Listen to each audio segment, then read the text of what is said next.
Yes, the Shmoo group is great. Their con is in, I guess it's March now. Where did Heidi go?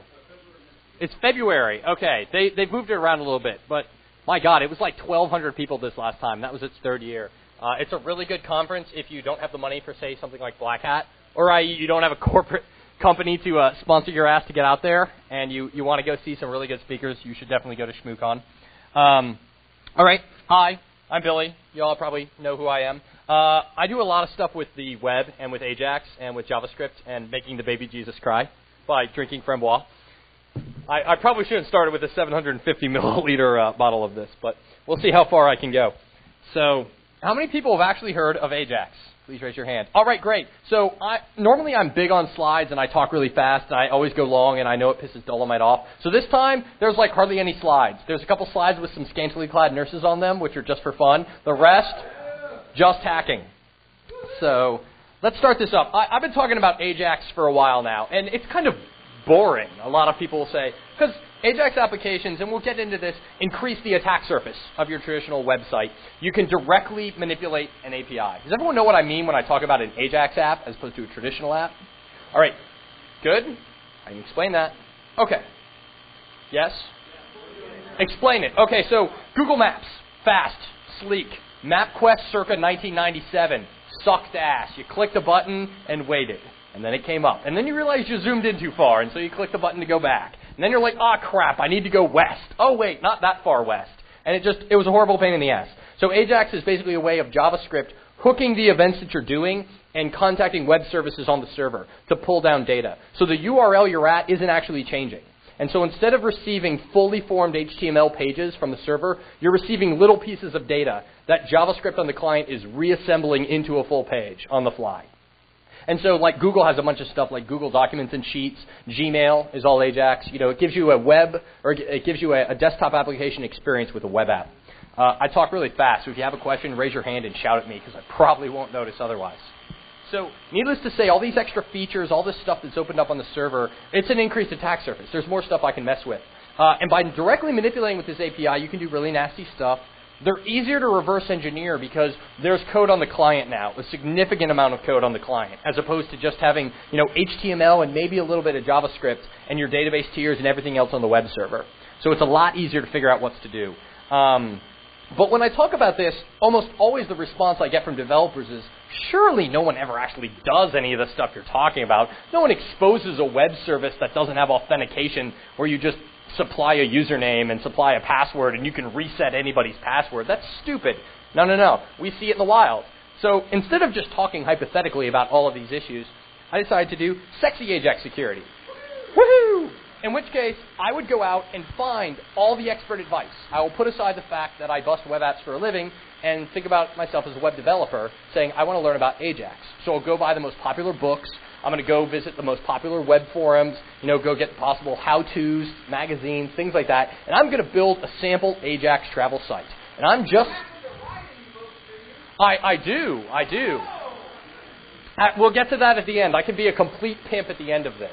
Notice there are no corporate logos in this because I really don't think HP would want to see me doing this. Alrighty, so what we came up with is some... Oh, man, that's strong.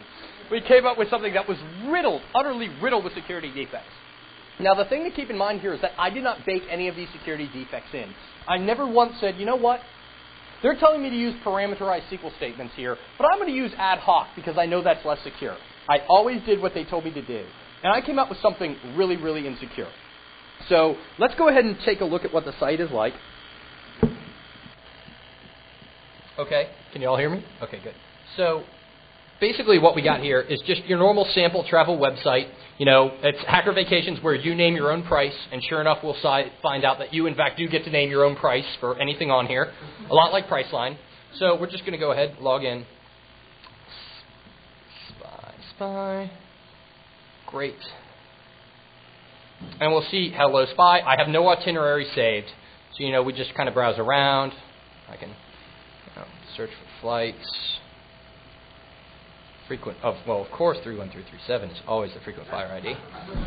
So, you know, and notice I got all these flights back. URL didn't change. And this is what I mean by kind of being AJAXy. Now, I'm going to come over here. I'm going to book a flight. 8:30 is a god-awful early time in the morning, but I'm going to go ahead and make an offer. Let's say $30 for a seat. And can you all see this here? Okay. I'll bump it up one more. So we see down here, holding seat, making $30 bid on seat, offer refused, releasing seat done. So again, it didn't change, but in the background, it did a whole lot of stuff. Now, everyone here is using Firefox, right? You should be using Firefox. And Web Developer Toolkit. Hold on. Web Developer Toolkit. All right, we'll make this. Well, whatever. Anyway, so let's go ahead and try. Let me go down one. Let's go ahead and try $99. $99 is an obscene amount of money to pay for a flight to Vegas and back, but let's try it. Making $99 bid on the seat for Delta 749. Offer accepted. Booking seat. Seat booked. Debiting account by $99. Done. Okay. Looks pretty cool. I'm going to go ahead. There we go. All right. I think that'll work. Okay. So I'm going to go ahead. We kind of see how this app works, and sure enough, let me go check my itineraries, and I see that I've got a flight booked. So that was kind of cool. So let's start going behind the scenes. Now, the cool thing about this entire demonstration is I am not ever once going to use a magical hacking tool. I am just going to use a web browser and a few web browser plugins. I'm never once going to look at server-side code. I'm going to do this exclusively with just a web browser and manipulating the client-side code that comes down to me. So let's take a look at search. What happens when I do a search? So we see over here, this is Firebug, which you all should come to love. It is a JavaScript debugger.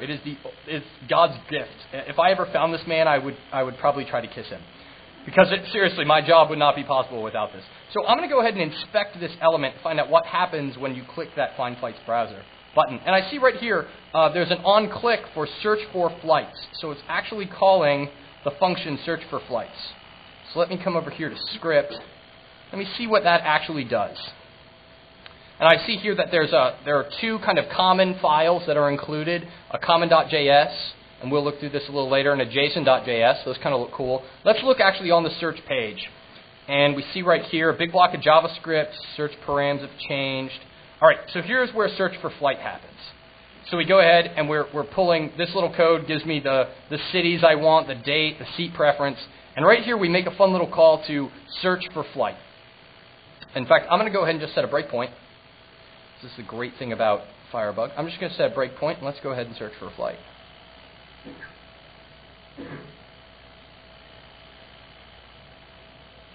Okay. And I've hit the breakpoint.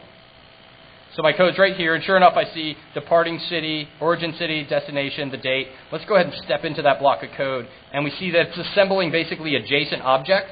JSON is just kind of a way of packaging data to send back and forth. Another really common one with AJAX is SOAP, which is XML envelopes, things like that. So it's going to actually contact this little function right here. I mean, we can trace it into the code, but just trust me. It's going to make an HTTP request to AJAX calls findflights.ashx. This is basically a web service. I'm going to pass it some data, basically all of this object right here, the JSON object, which, if y'all can see, start city, destination city, time. And then when it's done, it's going to call back the function search for flights callback. So let's go ahead and step out of this code. I'm going to put a break right here. Run. And we're going to go ahead and actually search for this flight. Let's try it again. Just find flights. Okay, there we go. So I'm in the response. I've actually gotten the response. And sure enough, if we look at the text, this is what actually came back from the server. We can investigate it. It looks like a block of XML. We see new data set, some flight info. Stepping through here, it basically looks like we're creating something called tables. And then if table length is 0, we say there are no flights found. And then we clear the old results, which was the searches that came back. And then this is very interesting down right here. It says results to display tables.length. Now, there's something about Firebug I didn't mention. There's this thing over here called .net, which basically shows you all the web traffic that went on while you were using Firebug. And if we look right here, we made a request. Where'd it go? Post. So here's what we actually sent to the server. ATL, destination city, Las Vegas, my seat preference. Well, that's really interesting. There's something here called employee discount is equal to 0. That's something we should probably play with a little later, so let's make a little note. Now notice the response. This is what I was trying to show you earlier. The response is basically a giant block of XML. Now here's the funny thing. Remember how many flights got returned? 3. But there's a lot more than 3 flights here. So what's happening? I'm getting back more data from the server, and then the client-side code, remember, because it's getting these chunks of data, is going to package that into HTML and display it. So let's actually see the code, because somewhere inside of our code, we know it's limiting the number that it's going to display. And that actually occurs right down here. We're saying if tables.length, well, let me actually, can I run to cursor? I don't think you can in Firefox. All right, let me just go to there. All right, so basically, table.length is 7. That's how many results we got back, and that's how many things we want to display. Results display is now 7. But we see there's this constant max results that we're checking it against. And if we were going to display more than the max results, we only display the max results. Well, that's kind of silly. I want to see all the results that got returned. So I'm going to go ahead and right over here where it says results to display 3, we're going to change that back to 7. Because I want to see all of it. And then we see right here we're just entering a for loop, and this is where it actually displays the results. So I'm going to go ahead and just run it.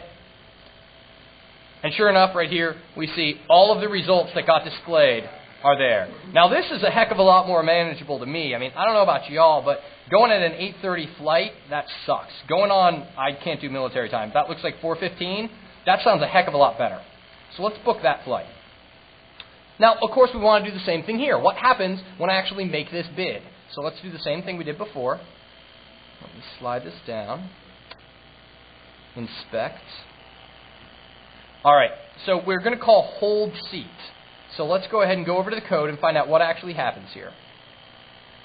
Select. So when we try to make an offer on a flight, it's going to do a couple of things. Remember what we saw in the output. It's going to hold the seat. It's going to check our offer. If our offer was good enough, it's going to go ahead and book our seat, and then it's going to debit the account, and then it's going to release the seat and print our itinerary. So there's basically 5 steps in actually booking a seat.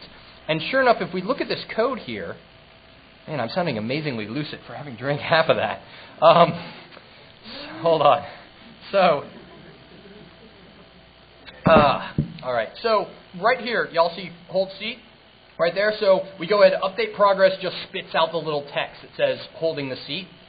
We grab the flight number and we call back to the server asking it to hold the seat. And what we pass to the server is the flight number and then the function to call when it comes back. The reason we have callback functions is that the A in AJAX is asynchronous.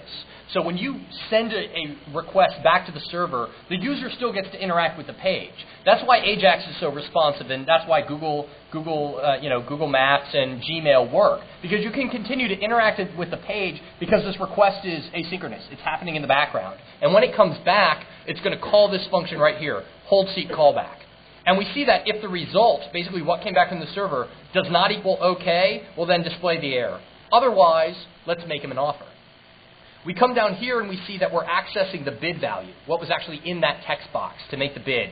And we're grabbing the flight, and sure enough, we're saying making an offer of this amount on this seat, and then we call a function called make the offer, passing it the flight number, the offer, and a callback. And so you guys can kind of see the cascade of these events going on. Make offer callback. If the result was okay, we say offer accepted and call book seat. Otherwise, if the offer was refused, remember how we held the seat? We've got to release it. And the reason you hold the seat at the start of the transaction is, let's say there's only one seat left on the flight, and I start trying to check out and buy it, and at the same time, Kobayashi, because he's pulling down PhD money, has a much faster connection to the internet than I do. He comes in and connects, and his transactions back and forth happen a lot faster than mine, and he actually steals the seat out from under me. So what happens is basically while an offer is happening, the very first thing is I'm going to hold this seat so that Kobayashi can't steal it from me, you bastard. We'll have our White Russians and Oreos later, dude. It'll be awesome. So I think we're safe, actually. I watched the attendance. I think we're going to be safe this year. He knows what I'm talking about. It's a bad story. All right, so if the offer was refused, we're going to go ahead and call release seat to release the resource.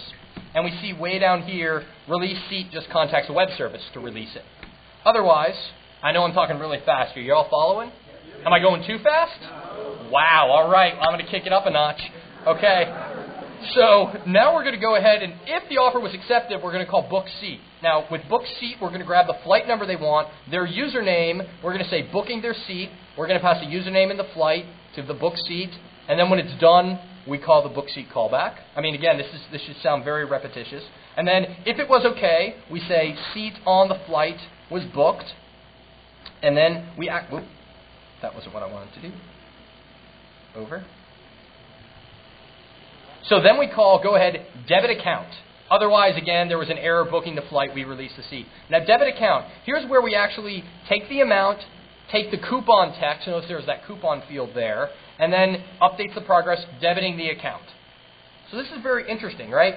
We actually, if you think about what's happening, is that normally in a traditional Web 1.0 app, I would basically submit my username, the offer I wanted, everything that I wanted to do with booking a seat, and I would submit it to the server through probably a web form. I'd do a post. And then at that point, the web server would basically do these 5 things in order on the server. And once I gave this data to the server, I couldn't touch it anymore. But you'll notice here, some of this data is on the client. The client kind of controls the order the web services are called on. This presents something interesting that's not really available in traditional web apps, because in traditional apps, JavaScript didn't have a means of talking with the server and really couldn't play a meaningful part of the application. It could check to see if you filled in the proper zip code before it submits the form, but it really couldn't do processing. It couldn't really do any meaningful work for the app because it really had no means to coordinate with the server. So what we're going to do, we're going to put a breakpoint right here on debit account. And we're going to run this code. So this is Delta Flight at 4:15. Very good. I'm going to make an offer of $99 because remember, the order is hold the seat, evaluate whether my bid is good or not, book the seat, then debit my account. And so what I'm going to do is I'm going to change the value that I'm willing to pay in the middle. So we see booking the seat for $99, offer accepted, booking it, and now we're in the debit account. Let me go. That was kind of quick. Let me show you here. So holding the seat, making the offer for $99. The offer got accepted. It booked my seat, and the seat got booked, and now it's in the debit account function. And so I'm going to come over here, and it's going to say, the amount it wants to do is $99. No, no, no. $99 is too much. We want to give them $1. $1, Bob. It's very sad because Bob doesn't do that anymore. $1, Drew. Is Drew? That's the new... Drew Carey does The Price is Right? Yeah. Are you shitting me? Wow. From being in The Mask with Hot Cameron Diaz to hosting The Price is Right? Wow. Okay. Yes. Oh, no. Oh, Drew Carey. Okay, well, fuck that guy. Cleveland. All right, anybody been to Cleveland? Cleveland does not rock. That show lies. Yes.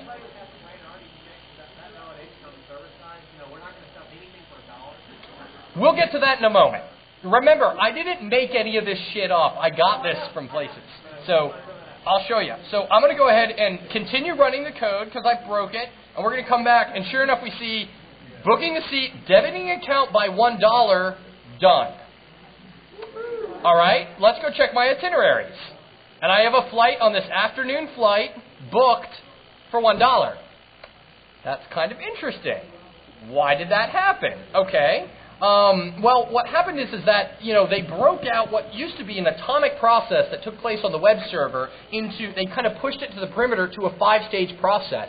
And they let JavaScript control that. So before, when I wasn't able to tamper with data, once it got submitted, I can tamper with data after it's been submitted. So this is kind of interesting, right? Why do I have to go through the trouble of setting a breakpoint and actually changing the value? What about if I call the web services out of order, right? Because it called the web service to hold the seat, called the web service to book the seat, or to evaluate the offer, to book the seat, to debit the account, and to release or to print the transaction. So what happens if I just call book seat? I don't know. Let's find out. So let's do a search. We see here. I'm going to go ahead and go from... And I only had time to load data for Vegas and Atlanta. It's this really complicated comma-separated value thing to do it. It wasn't a very good design. Oh, wait. I don't want max results to be 3 because that's really annoying. Hold on. I want to get all the results. Max results 3. It's not 3. Can I change? Oh, wow. Let me change that. That's kind of annoying. Hold on. Sometimes Firebug does weird things. Whoa, wow, that was weird. No flights matching. Hold on. Oh, I went from Vegas to Atlanta. All right, Atlanta, Vegas, search. Tick, tick, tick, tick, tick, tick, tick, tick. All right, and actually display me all the results. Now, I mean, I could just edit the HTML or the JavaScript that got pushed down here, but, you know, I happen to be using an interactive debugger. That's a little better. All right, run that code. Oh, so here's the problem with using Firebug, right? Anybody here use Visual Studio for their job? Okay, so Visual Studio, F5 is continue. In the browser, F5 means refresh the page, so I just lost what I was doing. F8 is continue in Firebug. I am so open to peer pressure. All right. And I don't really care about this anymore, so I'm going to remove these breakpoints and just run the code. Run. Okay. I should have 3 results. Sure, fine. Let's go ahead and try booking this American Airlines flight. That looks kind of cool. So remember, American Airlines flight, all I did this for is to get the AA number. Now remember, I'm not even going to go to the bid page. I'm going to do this all from the search page. Now look here. Under script, remember how it was, let's go to common. Common has where all these functions are actually stored. We see the flight search. We see the make offer. I'm going to come down here to the book seat. Okay, copy. We're just going to fire up a console. All right, so I'm going to book the seat. All right, what are the parameters here? Script. I need to use a username, the flight number, and the callback. So my username is spy. My flight number, what did I say? AA92? AA92. Yeah, it is AA92. Awesome. All right. And then for a callback, I'm just going to do window.alert. That's the function that pops up dialog. So all this is going to do is just give me the raw result that comes back from the server. I'm going to run it. And it says okay. So I'm going to assume everything's okay. So let's go find out what just happened. You know, let's go check my itineraries. Okay, cool. I'll tell you what. Let's do it again. You know, I got friends. Let's see what happens. Okay, awesome. Refresh. I have 2 flights booked. All right, now this is very interesting, and we'll get into why all this is possible in just a moment. But who remembers the really interesting part of the bidding process? When you bid too low and it held the receipt, and then later decided to release the receipt? Anybody here who does database programming or any form of multi-threaded programming knows that allocating a resource in one thread and releasing the resource in another thread is a very big no-no. Because what happens if that other thread that is releasing the resources is getting insufficient execution time? This is a deadlock. There's a potential for a deadlock or a race condition here. So let's go ahead. Let's check our code. Y'all aren't talking about how much I suck, right? Is this good? Are you liking it? Woo! All right. Thank you, Rattle. I appreciate that. All right, let's go right here. There was a really fun one. Hold seat. We're going to call it. All I have to do is give it a flight number. So let's pick a flight number of a flight that we don't like. You know, I'll tell you what. There was an 8 a.m. flight, right? Nobody wants to take an 8 a.m. flight. That sucks. So 8 a.m., there are 3 seats available left on it. And that's, let's go a bid here. And I'm just going to throw open this. All right, can you all see this? I'm putting this in. I'm going to do hold seat. The flight number is DL749. And the callback, window.alert. So all I'm doing is I'm calling the hold, basically the allocate resource function. This is kind of like, you know, what's the joke? It's apparently something you're supposed to do in graduation where all the students who are getting graduated, when they walk across the stage and shake the hand of the dean, they're supposed to hand him a marble. He takes it and puts it in his pocket. And the next guy comes up and hands him a marble. And, like, what can the dean do, right? He's standing up on stage, so he's like, marble. And everybody does this. His pants fall off. The marbles go everywhere. It's kind of lame, I guess. But it's the same problem, right? I'm grabbing resources, but I'm never letting them go. So let's see what happens. Okay. Error. B081. Info. Available seats equals -1. That sounds kind of cool. let's go take a look at this. I'm going to refresh this page. Seats remaining, 0 coach seats left. So I've performed a denial of service attack against the plane. I have tied up the resources. Basically, from the web server's point of view, it thinks that there are 3 simultaneous transactions going on. That 3 different users are trying to book 3 different flights, and that they're in the very first step of it, and their modem connection must not be nearly as good as Kobayashi's, because all they've done is say hold seat. They haven't gotten around to making an offer yet, but man, hopefully they'll make an offer soon. Only you never do. You just wait there. Now, let's think they're smart, right? Maybe they actually have a process that runs every 30 seconds to clear up. Matt, don't worry about it. You guys saw this presentation already. So, some of the guys that I work with.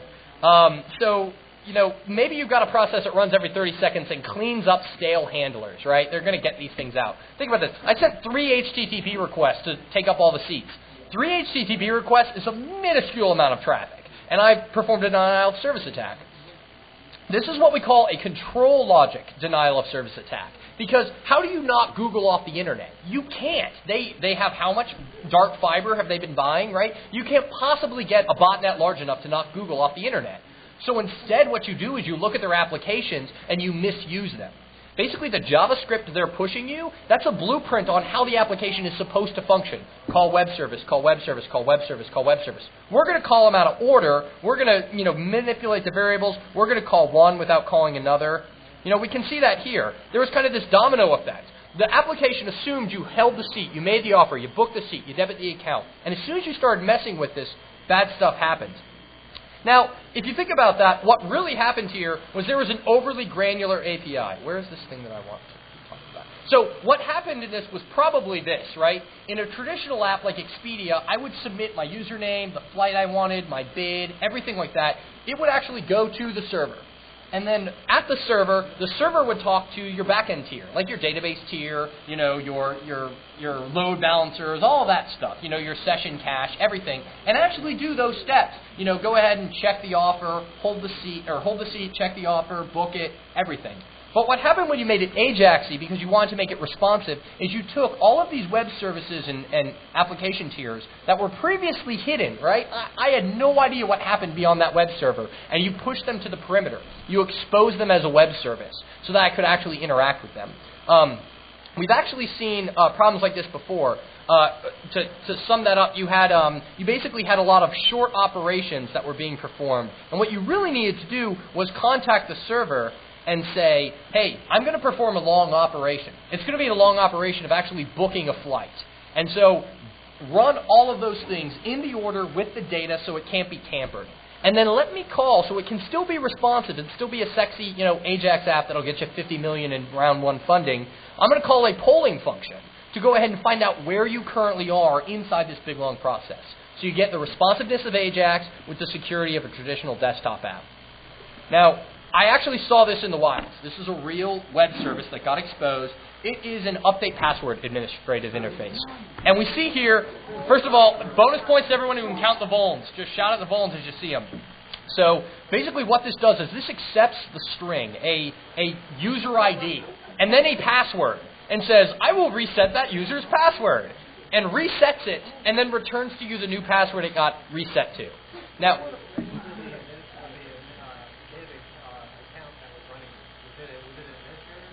it was SA, so which is administrator of SQL Server. So there's a couple things here. One, denial of service, right? I can just guess somebody's username and set their password to MuffyCat72. Who's going to guess MuffyCat72? Why not? Or Lambic, right? So, we've got denial of service vulnerability right there. We've got SQL injection because they're concatenating it. What happens if I set as my my user ID, tick semicolon, my personal favorite, which is drop. Who reads XKCD here? Little Johnny Tables. That's right. I had that cracked me up. I loved it. So my personal favorite against SQL Server is shut down with no wait. Kills the database like that, just drops it immediately. And there's also a cross-site scripting vulnerability here because you're directly reflecting back to me the text I gave you. Now, here's what happened. this particular real-world application, it was probably part of a more complicated multi-step process. And there was probably, when it hit the web server, the first web service that got called probably made sure that I, one, was authenticated, and two, that I was authorized to change that user's account before actually getting to. But again, there's this big rush to push it to the perimeter where it can be directly manipulated to enhance the user's experience. And again, I've got so many more web services to talk to. Every single one of those, we're not even talking about traditional attacks yet, like SQL injection against these things, but that's so many more places, so many more footholds into your app where I can break you. And it's not properly, the control flow is not properly enforced. Multiple problems. So this rush to AJAXify an application before it's ready is what we like to call premature AJAXulation. And it is my job actually to dig through the premature AJAXulation of the internet and find out what actually people are doing wrong, how they actually improve it. My boss totally told me he'd fire me if I used this clip art, and I totally used it anyway. Not at this. They don't even know I do this, but I actually did this out at AJAX World. And luckily, Eric doesn't check his email. So, all right. So let's keep moving along, right? Because there's some really cool stuff here. We've seen that web services really are the brain of the application, right? I mean, you've now pushed logic to the client, so you can see what it's doing. And now we're actually talking to these web services. So let's see what other web services we can find.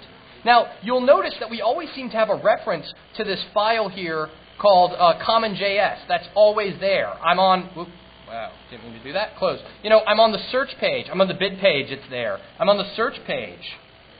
It's there. You know, I'm on the itineraries page, which doesn't even accept input from the user, and this common.js file is referenced. Now, this file contains, as we saw earlier, all the code. Let me go to the top. Whoa. Oh, not there. There we go. It contains all the code, you know, for like flight search. But I'm not on the flight search page. Or to make offers. I'm not on the make offer page. So what happened here is, this is very common. The web developer got lazy. And really, programmers in general are lazy. I mean, their entire job is to write something to basically automate a task that they don't want to do manually. Their job is to make robots because they're too lazy. I mean, really, it's okay, right? So what they did is they got ultra lazy. And they said, well, you know what? Our app, you know, 70% of these functions are used by every page. So let's just throw everything into this file, appropriately named common.js, and have that have everything in it, and we'll just reference it. How am I doing on time? I guess about 25? Oh, yeah, we're doing good. So basically, the web developer said, well, I'll just throw everything in this file. Well, we've seen that there's stuff in this file that if I'm on a certain page, it's not applicable to that page. So it's possible that when they were putting kind of everything into this file, there could be other parts of the web page, other functionality, right? Maybe I can manage for example, my miles club, you know, my Delta Sky Miles or something through this website. And maybe that's in beta, right? Maybe that's not publicly available, but the web services are already there.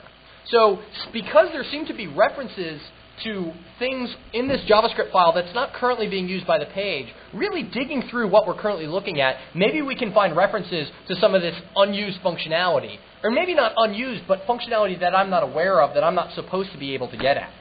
So we start digging through here. You know, we see make offer, book seat. All of these are things we've done. Release seat. We start seeing update seat. We got a miles club check, so there's a mile club somewhere. Update part, you know, that's a seat. And then we see this fun one called admin.addUser. Wow. I love web services that are prefixed with admin. So then, you know, deals, ad banner. You know, there's some other stuff down here, some pretty date. Let's go mess with this, right? Now, this is where things really start getting fun, right? Because I know nothing about this web service. I haven't seen code that actually uses it. You know, up here, we were able to see that it took the flight number, and, you know, we saw, you know, we could actually trace, for example, right here, flight search. We could trace what the destination city was, the origin. What's the data format of that? Is it a string? Is it only 3 characters? The departure time, what time format is that? We could set breakpoints and see what the functions or what the structure is of that JSON object before it called the web service. Here, we just found a reference to this admin web service. We have no idea what it does. So I'm going to go ahead and fire up. I lied about not using a special hacking tool. Anybody can use one of these things. This is just an HTTP editor. If you're really elite, you can do this in Netcat. If you were really elite, you would just whistle these tones down the modem and own it, I suppose. But, you know, we all can't be the molesting Captain Crunch, so Let's move on. I call them like I see them. All right. So we know that it's talking to AJAX calls add user. So let's go ahead and put that in there. Now, all this is going to let me kind of handcraft an HTTP request. Everybody has ever tried to, like, browse the internet using Telnet at least once, or directly connect. You all should. Everybody here sent fake mail before. Email, right? Telnet support 25. You just manually type the commands that your Outlook or, webmail types. I totally send email from God to people and things like that. This is how spammers do it, right? So you can directly connect to the HTTP port and send whatever you want. And all this tool does is lets me do it. Some open source ones that let you do this. Paris Proxy is a really good one. There's some other ones out there. I'm just editing a raw request. Now, I'm going to contact AJAX calls add user. And I know from this call right here, it's a do post. And I see it's passed a blob of JSON and a callback function to call when it's done, which only makes sense, right? We've seen JSON for everything so far, going back and forth. So I know that it's a post. So instead of, you all know what an HTTP GET is versus a post. Don't worry, it's not important. Anyway, it's a verb telling the server what to do with the data. And then I'm going to go ahead and I don't know what data I should be passing it, but I know it's supposed to be JSON. So I'm going to give it an empty array. So just left square bracket, right square bracket. And let me go ahead and apply content length. All right, so this thing is ready to go. I am basically right now sending what your web hold on. Some framboise will loosen the tongue.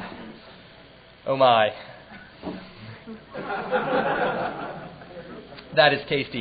All right, so basically I am sending the HTTP request that your web browser would send behind the scenes. And sure enough, if we actually looked at Firebug, we would see these requests going across. So let me fire this request off, and I get a response from the server. 200 OK. Always good to get 200 OKs. And the error message here, can you all read this? I can't bump this font up. It's kind of small. It says, error, missing username, missing name, missing password, missing debug flag. Debug flag is kind of like that employee discount equals 0. That's something we can play with later, but we don't want to run into Bruce's time. So we got 20 minutes. We're good. All right, so I sent it. I know this is a web service. I know it takes JSON. I sent it empty data, and it gave me what class? A verbose error message. Verbose error messages are your friend because they tell you what went wrong.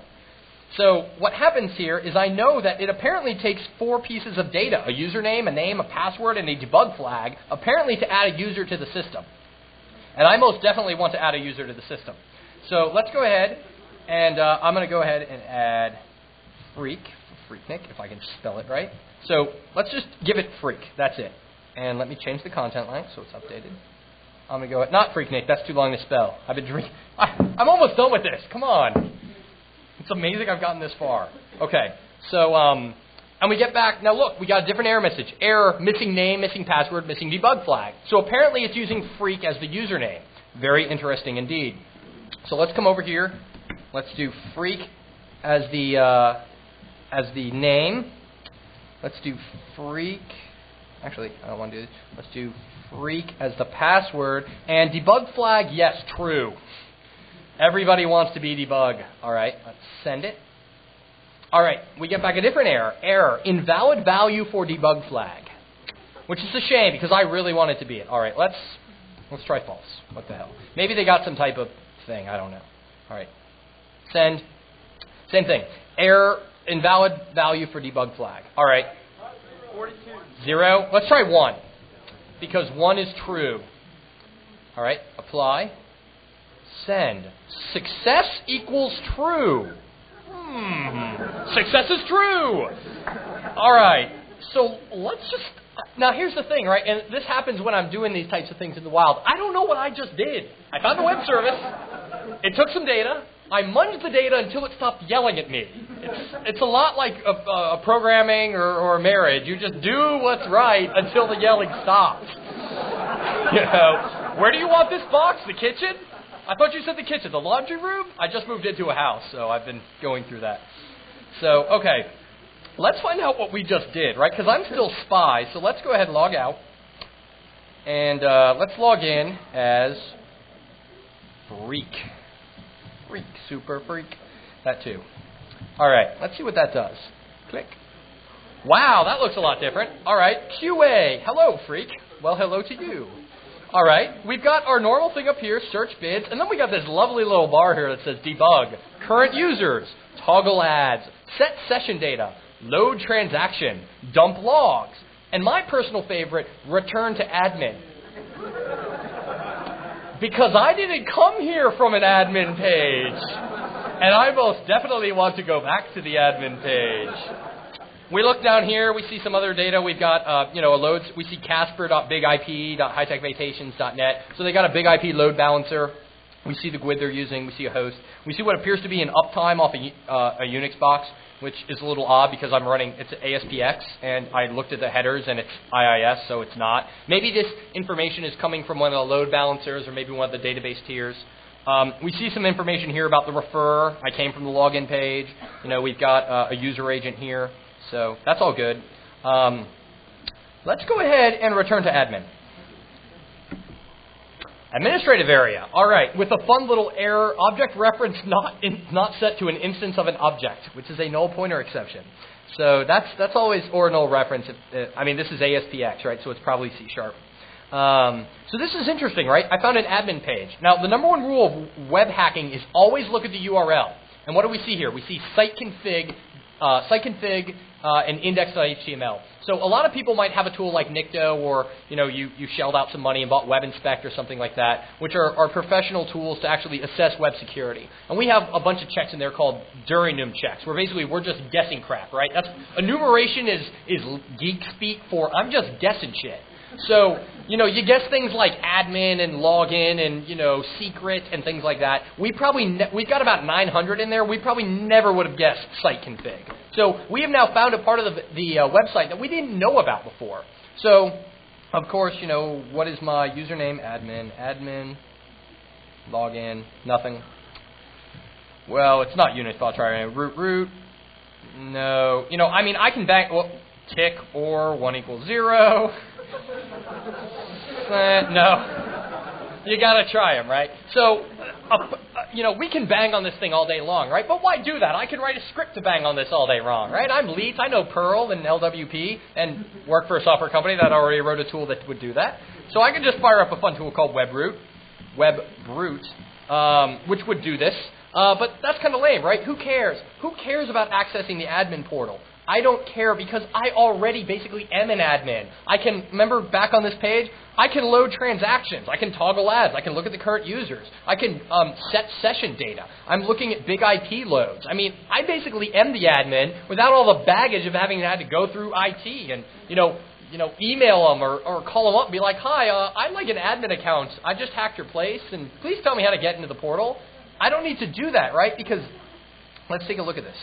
What we've got here is an exposed administrative function. The intended use is that users access the website through like home HTML, search.aspx, and they're talking to this common JavaScript library, which is hitting web services on the server. And admin users log into the admin portal, and then on the admin portal, there's JavaScript there to go ahead and talk to these web services and do it. It's the classic idea that they assume that the only way people can talk to the administrative web services and pass the proper data is if they've logged into the portal. But that's stupid. I already found the web services, and I was able to reverse engineer how to talk to those services. So essentially, I'm hopping around the admin page.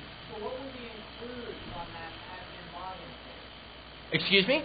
What would be included on the admin login page in terms of JavaScript files? Let's take a look. I don't know. Well, this is just a login portal. Let's see if it actually has any. It does not have any JavaScript includes. But like I said, this is probably just getting you through the door and actually get you to the portal, which would probably have a fun little, AJAX widget to, for example, add a user. But we are directly talking to that web service. We've essentially bypassed this entire concept of using the admin portal to get there. Now, remember when I talked about increased attack surface? There are lots more web apps to mess with. Let's actually look at those web services and see if we can't directly mess with them.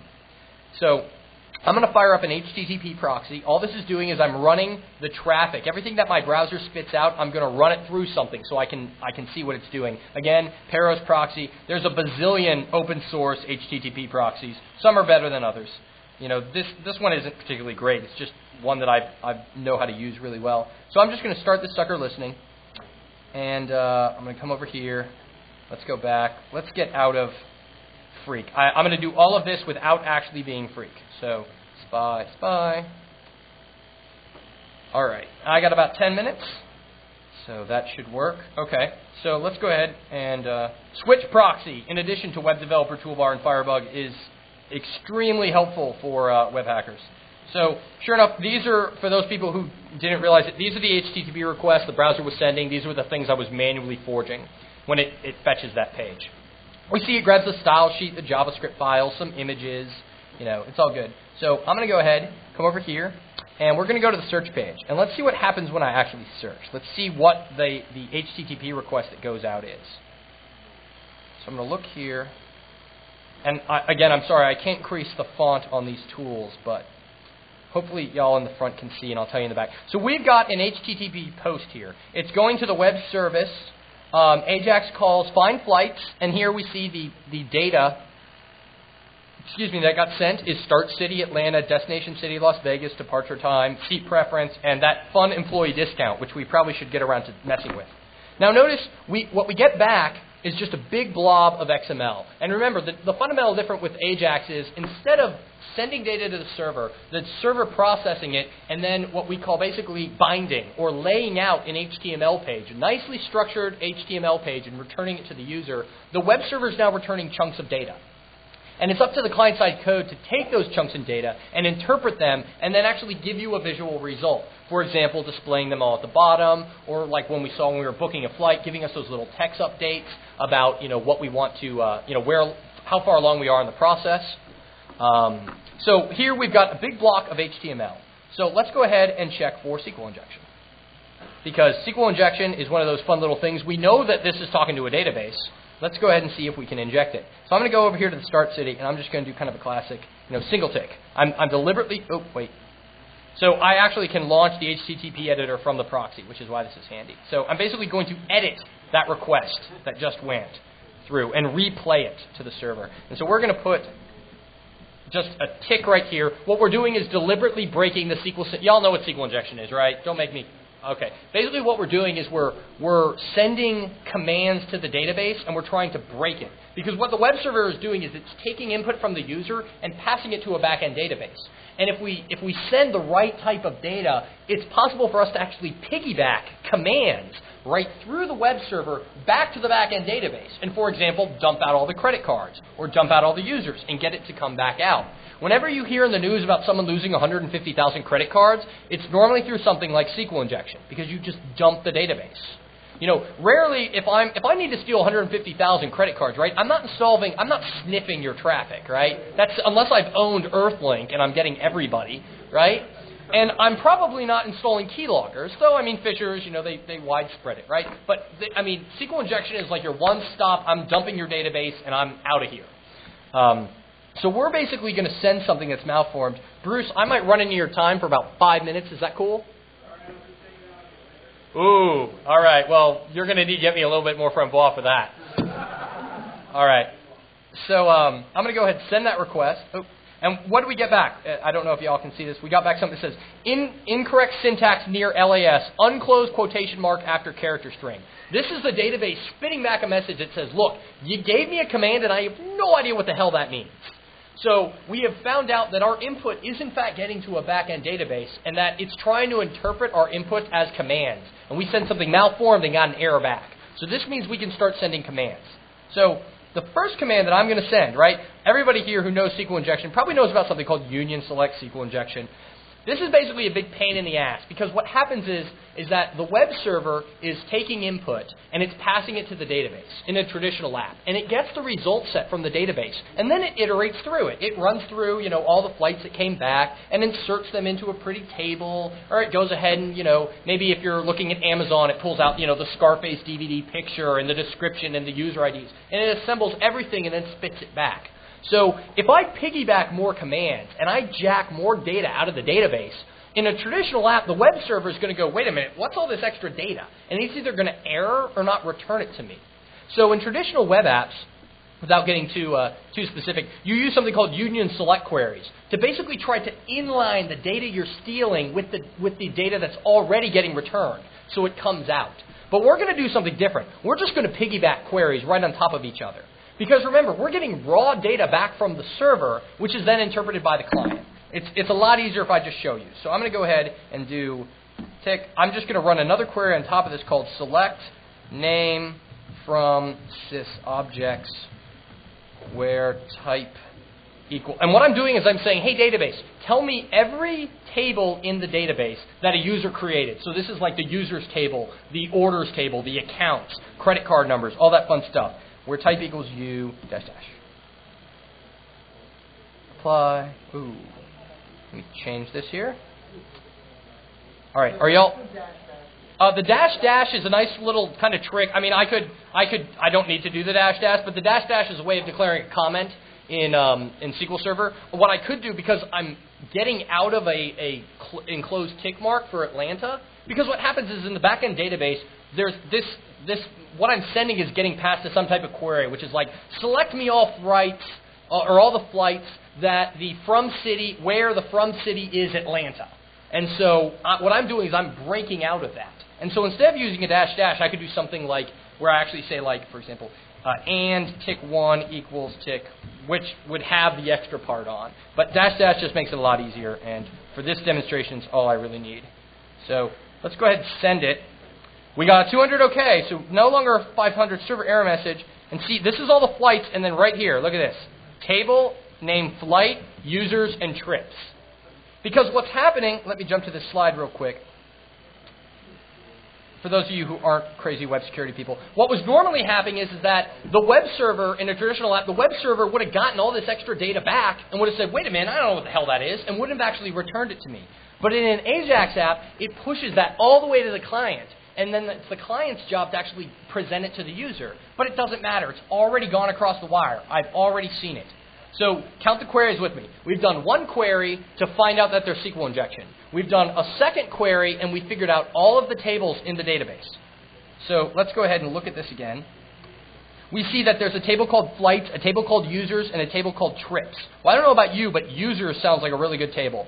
So we're going to go ahead right here, select star. So give me everything from the users table.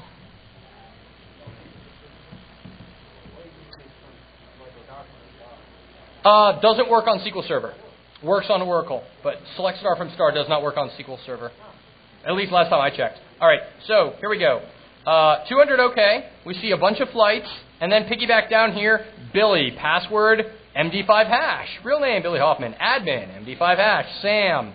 So, Chesty LaRue. I was kind of drunk when I was putting these in. Eve, Addison Wesley. So all of this stuff went in. So count the queries. One query to find SQL injection. A second query to dump the tables. A third query, I just extracted your entire users table, and I'm already running John the Ripper on those passwords. Normal SQL injection, 3 queries in, you'd still be trying to figure out how many columns there are that you need to match to actually get data out of this. So in AJAX applications, injection attacks orders of magnitude faster. Not even like 1 order of magnitude faster. I dumped the users table in 3 queries. If I was doing that through a blind injection or something, you're talking about thousands of queries the traditional way. And I know I'm running up on the time, so I just got like pretty much just closing remarks on this point. So was that cool? Did you guys get it? Yeah. Good? All right. Let's do this. So again, just to kind of repeat it, that the fact that AJAX does so much with binding on the client, that's what's causing these problems. All right, so just real quick, there's race conditions in JavaScript apps. I don't have time to show you this, but if you think about it, I'm going to asynchronously start a lot of processes that take a long time. So if you think about adding an item to a cart, there's multiple things in that cart. You know, hey guys, just keep it down. I'm going to be like 2 minutes. I'm getting towards the end. 2! Well, like, all right. I don't want Bruce to take that much out of my ass. He can take 3 minutes out of my ass, but I don't know if I could handle 4 minutes. So the drunken propositions begin.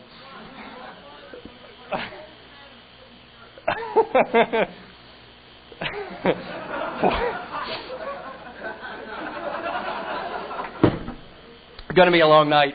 All right.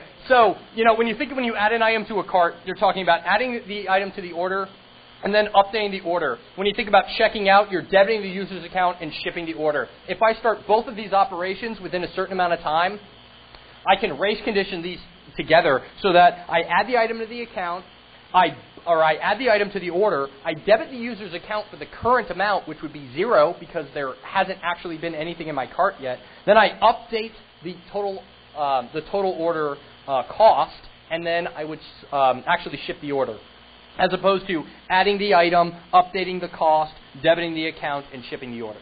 So race conditions in AJAX apps, they're very hard to come across. I'm not going to lie and say, oh, these just fall out of the tree. And they're pretty hard to exploit, but they're there, and they're something that don't exist as much in traditional apps because you're exposing a much richer API in an AJAX app. All of this stuff, remember, I started this talk by saying I didn't put any of these vulnerabilities in there. I wrote this travel app using books and using tutorials and using pages I found on the internet because I wanted to see how insecure an app a developer would create if they were using the best of breed advice. And so I got a lot of this from AJAX design patterns. This whole concept of storing sensitive state on the client. For example, I was able to manipulate and set breakpoints and change variables while they were being consumed by the web service because those were being stored on the client. I was able to manipulate control flow. I called web services out of order. I called web services to allocate resources without calling the ones to release the resources. We saw that exposed administrative functionality. So many places recommend, hey, just throw it in 1 or 2 JS files. It's a lot easy to maintain. Unvalidated input. There was SQL injection. Hardly any developer books talk about input validation, and when they do, they talk about blacklisting, which we'll talk about in a second. And there's the increased susceptibility to injection attacks. This is because the web server essentially acts as a proxy to the database tier. It passes what the user requests and then doesn't look at the results and passes them back. And as soon as those results hit the wire, I just dump an entire table. So there's a really big issue with AJAX apps on who do you trust, right? You've got blogs, you've got books, you've got conferences, and they don't really get it right. And not to be a complete horrible whore, but I do have a book on AJAX security. So I actually, if y'all will come up, I have on my laptop a free chapter, and I will try to thumb drive it to people. Actually, I'll tell you what. If you go to msblabs.org/ajax.pdf, I will upload that. So that exact URL, msblabs.org/ajax.pdf. I'll put it up. It'll be up for 24 hours, then I'll take it back down. Y'all are free to grab it.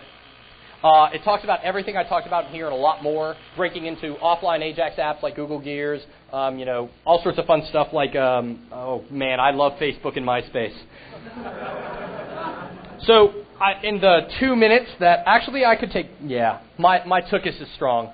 And, you got the little ones there. So these are just the advice because really I hate it when people get up and talk about problems without talking about solutions. I hate it even more when people stand up and say, my solutions are in the form of a product, please buy them from me. So I sell a product, but hey, don't buy it. I don't really care, right? I get money for doing research, not for sales commissions. So, at this point, I just want people to fix, what? Well, yeah, there's that. I just want people to fix their stuff, right? Because chances are there are so many web developers and this field's growing so fast, one of them is eventually going to end up working for a website that I use. And so it's for purely selfish reasons that I try to educate the public. So the key here to remember is client-side code is solely a suggestion. You cannot force anything you push to the client to actually run. Or for that matter, run unmodified. This means Flash, JavaScript, Applet, Silverlight, anything. A whole lot of other advice, which I'll ignore. You need to perform authentication and authorization checks on both the web pages and the web services. So we saw they were checking on the admin portal, but not on the web services the admin portal were talking to. Validate all input to your application. This means HTTP headers, cookies, query strings, post data. And it's important about how you validate it, right? You need to use whitelist input validation, which is where you say, I'm going to only define what's allowed. If you think about it, a bouncer at a club is a perfect example of whitelist input validation. Bouncer says, I'm only going to let people in that are wearing, guys that are wearing, slacks and nice shirts and a button-down shirt, and girls that are wearing really tight black cocktail dresses. And that's their orders. And anybody who isn't wearing that doesn't get in. Think about if you said something like, don't let anybody who's wearing cutoffs in. Well, I'm not wearing cutoffs. I'm not wearing any pants. Well, according to the bouncer, he's going to let me in. because it doesn't violate his rules. So whitelisting looks for specific things. The other thing, I gave a talk here about 2 years ago on TinyDisk.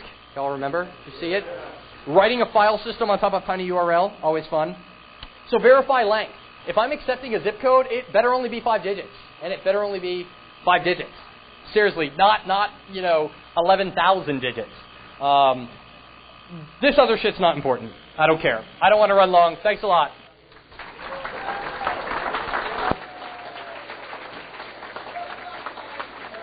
I turned it off. Let's hear it for Billy. Take it off, baby. Someone hose him down. Don't worry, it won't live long. I would never pay for your book. I would never lie.